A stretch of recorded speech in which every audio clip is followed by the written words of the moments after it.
हम इस भौमासुर की कैद में हैं, भौमासुर की कैद में हैं और हमारा एकमात्र आश्रय आप हैं।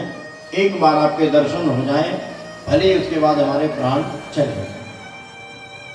यह हस्ताक्षर से पत्र आया, पढ़ा इसको भगवान ने। भगवान चले हैं।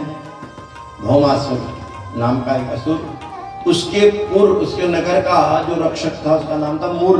मुर नाम का राक्षस असुर था, अभेद्य था, देवताओं के लिए अभेद्य था। पहले भगवान ने जाकर मुर नाम के राक्षस का वध किया।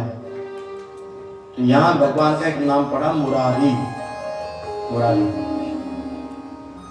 जब हम 9 ग्रहों की एक स्तुति है, सबकी सामूहिक एक है, शुरू करते हैं। लगभग कुछ के याद होगी। ब्रह्मा, इसके बाद मुरारी।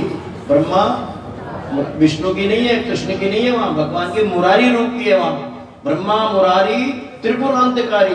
भगवान शिव का जो यहाँ स्तोत्र किया जाता है, नाम त्रिपुरांत। त्रिपुर जैसे असुर का जिस भगवान शिव ने वध कर दिया, ऐसे में ब्रह्मा विष्णु और शिव की आराधना करता हूँ, स्तुति करता हूँ, ध्यान करता हूँ। क्या करे वो? ब्रह्मा मुरारी त्रिपुरांतकारी। फिर वो क्या करे? भानु शशि भूमि सुतो बुधश्च। इस एक में ही सारे ग्रहों का प्रणाम हो जाता है। भूमि सुतो, भूमि सुत कहते हैं, भूमि सुतो बुधश्च गुरुश्च शुक्र शनि राहु केतु सर्वे ग्रह शांति करा। इसमें सारी स्तुति हो जाती।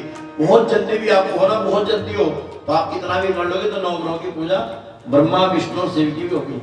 तो आपके जो विघ्न है हमको दूर होते हैं, इसको करें। क्योंकि यहाँ लिखा जाता है अलग अलग जगह अलग अलग स्तुति, अलग अलग स्वरूप की पूजा होती है। जब हनुमान जी लंका में गए, पहले उन्होंने नरसिंह भगवान का ध्यान किया। सुमिरी नरहरि, सुमिरी नरहरि, लंके चले सुमिरी नरहरि। पर लंकिनी ने कहा, जब लंकिनी ने उपदेश किया, उन्होंने कहा यहाँ से आप आगे जाओगे नरसिंह का ध्यान मत करो। क्यों? हृदय राज कौशलपुर राजा। आप दूसरे के राज्य में जा रहे हैं, प्रवेश आपने कर लिया, तो यहाँ क्या करना? जब आप दूसरे के घर में जाओ, ऑफिस में जाओ, किसी मंत्री से मिलने जा रहे हो, किसी अधिकारी से मिलने जा रहे हो, तो उस समय भगवान का कौन से स्वरूप का ध्यान करोगे आप? कौशलपुर राजा। राजा, राजा रूप, राजा राम कहते हैं, राजा राम, राजा राम के ध्यान करते हुए आप जाएंगे तो कार्य आपका। फिर जो आप अपनी बात रखते हैं तो अगला सुनता है, उसको सुनने के बाद तो समाधान करने का प्रयास करता है। कई बार वही अधिकारी आपकी बात सुनने को तैयार नहीं होता। कई बार आपको बिठा कर प्रेम से बहुत समय से बात सुनता है, तत्काल कहता चाहिए, अभी टेलीफोन करते हैं, अभी सब बात सुनना। कई बार आप चक्कर काटते रहते हैं, छोटी सी बात के लिए मिलना ही नहीं हो पाता।